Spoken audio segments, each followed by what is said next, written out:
नमस्कार, आप देख रहे हैं वीकी न्यूज और मैं दुष्टुर उपाध्याय। इन दोनों भड़काऊ भाईजान की फौज अपने जहरीले बयानों से इस्लाम इस्लाम चिल्लाकर मुसलमानों को भड़काने में लगी हुई है, तो वहीं दूसरी तरफ ऐसे भी मुसलमान हैं जो हिंदू धर्म में ही शांति और नैतिकता को सही मान रहे हैं और उन्हें भी लग रहा है कि हिंदू धर्म ही एक ऐसा धर्म है जो उनकी नैया पार करके असली जन्नत में पहुंचा सकता है। एक तरफ तो कुछ भड़काऊ भाईजान मरने मारने की बात कहते हुए ये कह रहे हैं कि हिंदू मुसलमानों से नफरत करते हैं, तो वहीं दूसरी तरफ कर्नाटक में हिंदुओं ने एक मुसलमान को 350 साल पुराने लिंगायत मठ का मुख्य पुजारी बनाकर एक नजीर पेश की है। दरअसल उत्तर कर्नाटक के गडक जिले के 350 साल पुराने लिंगायत मठ ने 33 साल के एक मुस्लिम शख्स को मुख्य पुजारी बनाने का फैसला किया है।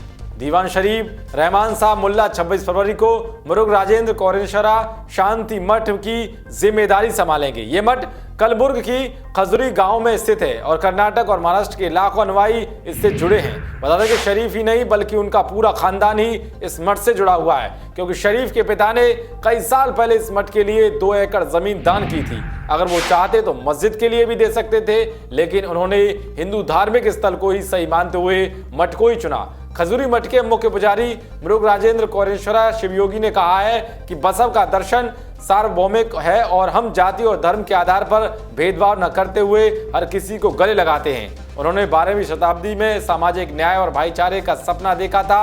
उनके दिखाए रास्ते पर चलकर ही मठ ने सभी के लिए अपने दरवाजे खोल दिए हैं। बता दें कि मठ के मुख्य पुजारी शिवयोगी के प्रवचनों से प्रभावित होकर शरीफ के पिता रहमान साहब मुल्ला ने भी दीक्षा ली थी। पुजारी के मुताबिक आस्तुत मठ यहाँ 2 से 3 साल से काम कर रहा है और फिलहाल परिसर का निर्माण चल रहा है। उन्होंने कहा कि शरीफ के मन में बसव के प्रति गहरी आस्था है और काफी सालों से वो उनकी विचारधारा पर चल रहा है। 10 नवंबर 2019 को शरीफ ने दीक्षा ली। हमने उन्हें पिछले 3 सालों में लिंगायत धर्म और वासवन्ना की शिक्षाओं के अलग अलग पहलुओं के बारे में जानकारी दी। तो शरीफ ने बताया कि मैं बचपन से ही बसव की सामाजिक न्याय और आपसी भाईचारे की शिक्षा के प्रति आकर्षित था।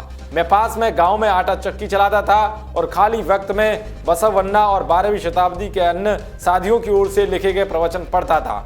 कौरेश्वरा शांति मठ के स्वामी जी ने मेरी इस छोटी सी सेवा को पहचाना और मुझे अपने साथ ले गए। मैं बसवन्ना और मेरे गुरु की ओर से बताए गए रास्ते पर आगे बढ़ूंगा। बता दें कि शरीफ शादीशुदा है और उनके 4 बच्चे हैं। लिंगायत मठों में आमतौर पर शादीशुदा व्यक्ति की पुजारी के तौर पर नियुक्ति कम ही देखने को मिलती है। मुख्य पुजारी ने बताया कि लिंगायत धर्म परिवार के जरिए मोक्ष में विश्वास करता है। कोई पारिवारिक व्यक्ति भी मठ का स्वामी बनने के साथ सामाजिक और आध्यात्मिक काम कर सकता है। आइए आपको बताते हैं कि कौन है लिंगायत। दरअसल लिंगायत समाज को कर्नाटक की अगड़ी जातियों में गिना जाता है। राज्य की आबादी का 18% लिंगायत है। पड़ोसी राज्यों महाराष्ट्र, तेलंगाना और आंध्र प्रदेश में भी इनकी बड़ी आबादी है।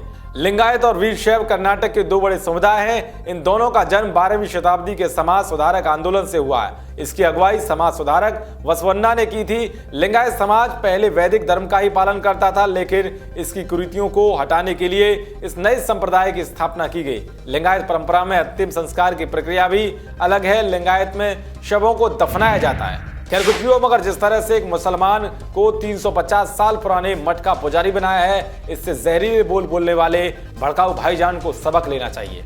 देश और दुनिया की तमाम खबरों को पाने के लिए देखते रहिए वीके न्यूज। शुक्रिया।